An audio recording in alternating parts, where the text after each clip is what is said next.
Baik teman-teman, kami dari kelompok 3, 10 SMA dan 1 Tulak akan mempresentasikan hasil kerja kami di mapel biologi, yakni mengenai ekosistem, di mana kita telah membuat miniatur atau terarium berkaitan dengan ekosistem sungai.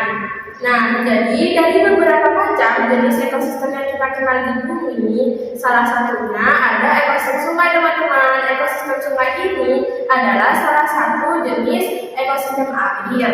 Nah, seperti namanya, ekosistem sungai ini berarti sebagai ekosistem yang berada di daerah sungai.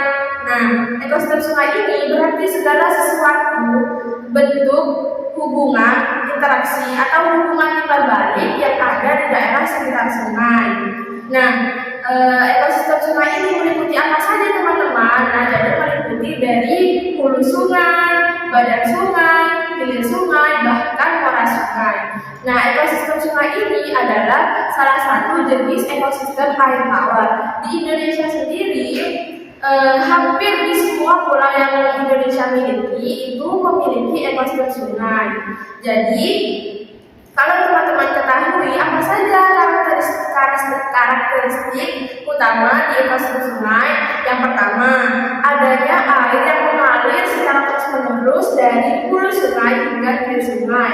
Kemudian yang kedua, terdapat variasi kondisi fisik dan juga kimia dalam tingkatan aliran air yang sangat tinggi. Kemudian yang ketiga, adanya perubahan kondisi fisik dan kimia yang berlangsung secara terus-menerus. Otomatis ekosistem sungai ini, ekosistemnya itu perubahan dan kondisi fisik juga kimianya akan terus berlangsung. Dan yang terakhir, dihuni oleh berbagai macam tumbuhan, hewan yang telah beradaptasi di ekosistem sungai tersebut, seperti ikan, kangkung, dan lain sebagainya.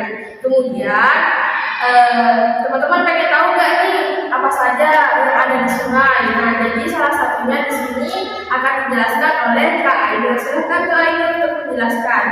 Aliran air merupakan faktor utama yang dimiliki oleh ekosistem sungai dan merupakan pembeda dari ekosistem lainnya. Kecepatan aliran air merupakan antara satu sungai dengan sungai lainnya berbeda-beda. Hal-hal yang mempengaruhi kecepatan aliran air antara lain pencairan salju, air tanah, dan juga hujan. Cahaya yang terdapat di ekosistem memegang peranan yang sangat penting. Cahaya ini berperan sebagai penyedia energi untuk melakukan fotosintesis oleh berbagai organisme. Autotrof yang berperan sebagai produsen di ekosistem sungai tersebut. Nah, baik, setelah itu teman-teman pengen penjelasan lagi gak nih? Baik, penjelasan selanjutnya akan dijelaskan oleh Kak Dini. Nah, di ekosistem sungai ini terdapat dua komponen. Yang pertama, komponen biotik. Komponen biotik merupakan komponen yang terdiri dari makhluk hidup, baik tumbuhan maupun binatang. Di ekosistem sungai mempunyai banyak sekali komponen biotik, seperti tumbuhan, contohnya ganggang, anggur liar, eceng gondok, lumut, dan lain sebagainya. Hewan, contohnya keong, remis, terus ada udang, ular, serangga, dan lain sebagainya. Fitoplankton, zooplankton, serta organisme lain. Yang kedua, komponen abiotik. Berkebalikan dengan komponen biotik, komponen ini merupakan komponen ekosistem yang berbentuk benda-benda tak hidup. Namun, meski benda-benda tersebut tak hidup, keberadaan benda-benda tersebut tetap berpengaruh terhadap kelangsungan hidup komponen biotik yang ada di ekosistem tersebut. Beberapa komponen abiotik yang berada di ekosistem sungai antara lain batu, suhu, cahaya matahari, dan lain sebagainya. Kemudian penjelasan selanjutnya akan dijelaskan oleh Kak Fitri. Baik, silakan. Pembagian zona ekosistem sungai. Yang pertama, zona air deras. Zona air deras merupakan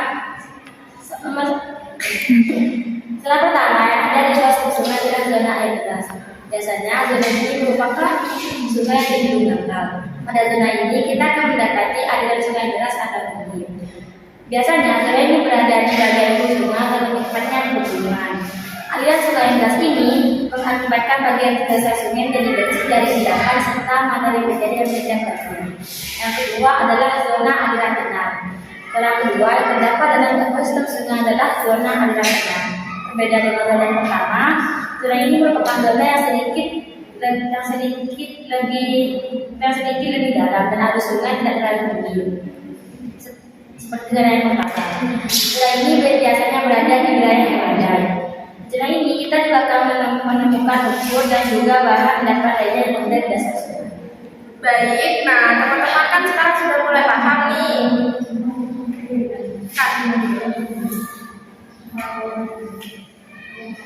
Baik, teman-teman sekarang sudah mulai paham nggak nih? Jadi selain itu masih ada penjelasan lagi. Nah, pengen tahu nggak? Jadi penjelasan selanjutnya akan dijelaskan oleh Kak Yatul. Silahkan Kak Yatul. Suhu merupakan salah satu komponen abiotik yang dimiliki oleh ekosistem. Suhu yang terdapat di ekosistem sungai ini sangat bervariasi. Suhu ini dipengaruhi oleh beberapa hal, yaitu radiasi permukaan, sabrak di sekitarnya, iklim, dan juga tingkat kemiringan sungai. Selain itu juga di ekosistem sungai ini juga ditemukan perbedaan suhu yang cukup mencolok antara bagian permukaan air sungai dengan bawah air sungai tersebut. Sabrak merupakan bagian permukaan tempat berbagai organisme hidup.